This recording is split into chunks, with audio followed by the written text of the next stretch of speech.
Hey everyone, and welcome. If you've spent any time at all in web development, you've definitely seen this debate pop up. It's on Reddit, it's on Slack, it's everywhere. It's kind of one of the biggest questions we face when we build anything for the web, and today we're going to try and make sense of it all.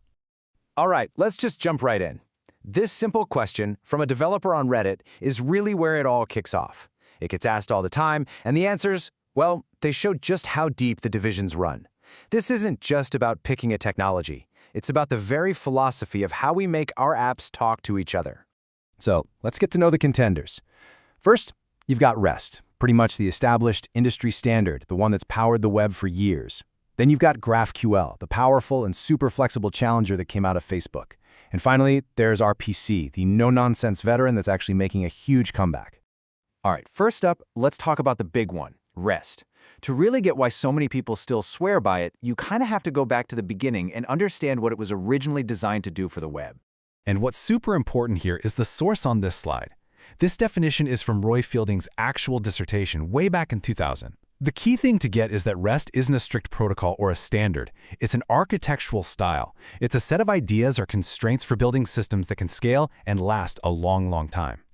Okay, but this is where things get a little messy. This is something you see pop up all the time in these discussions.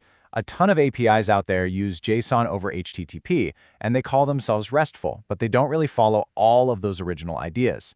And that's why this model was created, to figure out just how RESTful an API actually is. And this is a great way to picture it. Think of the Richardson maturity model as a ladder you have to climb. You'll find that most of what we call REST APIs are hanging out at level 2. They use resources, and they use HTTP verbs like get, post, delete. But level 3, HATEOS, well, that's the final boss, the one almost nobody gets to. It's where the API tells you what you can do next, which is super powerful, but as one dev put it, a lot of people are just too lazy to do it. This quote just nails it. It perfectly explains why REST is still so dominant. REST is like the universal language of the web. When you're building a public API or you're working with partners, you can't just force your own special system on them. REST is predictable, it's built on stuff everyone already knows, and it just makes it easier for everyone to play nice together. Okay, so now let's talk about the challenger. GraphQL didn't just show up for no reason. It was literally created by Facebook because they were running into some major headaches with REST, specifically getting back way too much data or not getting enough and having to make call after call. So it all boils down to one word: control. With REST, if you need a user and their posts and the comments on those posts, you might have to make 3, maybe even more trips back and forth to the server. The server is in charge. With GraphQL, the client sends one query and says, hey, I need exactly this, this, and this, and it gets it all back in one shot. For complex apps, this is an absolute game changer. You know, people who love GraphQL really love it. This comment totally captures that vibe. For a team that's all in, that really gets the patterns and how to design a good schema, GraphQL could be an incredible tool. It gives front-end developers this amazing power to just ask for the data they need. No more, no less. But, and there's always a but, right? For every person singing its praises, you've got someone else who's been totally burned by it. This quote, and others calling it an over-engineered clusterfuck, points to a really steep learning curve. If you're not careful, you can end up with a system that's way more complicated and has more performance problems than a simple REST API ever would have. All right, let's bring in our third contender, the old-school veteran of the group, RPC, which stands for Remote Procedure Call. While REST is all about resources and GraphQL is about querying data, RPC is way more direct. It's all about actions. Honestly, this is the easiest way to wrap your head around it. You stop thinking about resources and verbs and you just think functions, plain and simple. You've got a function on your server called createUser, and your client just calls it. It's a much more direct way for two computers to talk.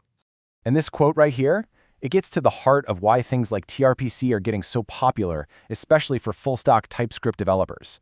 It honestly feels like magic. You write a function on your backend, and you can call it from your front end with full type safety, like it was a local function. You skip building a whole API layer and just get to work.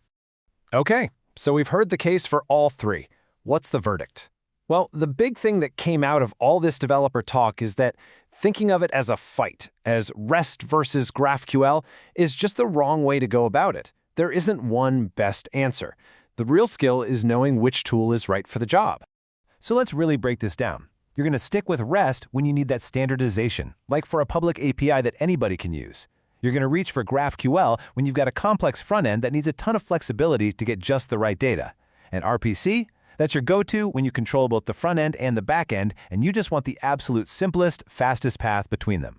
And really, that's what it all comes down to. Being a good developer or architect isn't about having a favorite hammer and treating every problem like a nail. It's about having a full toolkit and knowing the pros and cons of REST stability, GraphQL's flexibility, and RPC's speed, and knowing exactly which tool to grab. So I want to leave you with this final thought. The next time this whole debate comes up, maybe we can just change the question. The point isn't to crown a winner in some kind of API war. The point is to make the smart choice for the job right in front of you. Thanks for tuning in.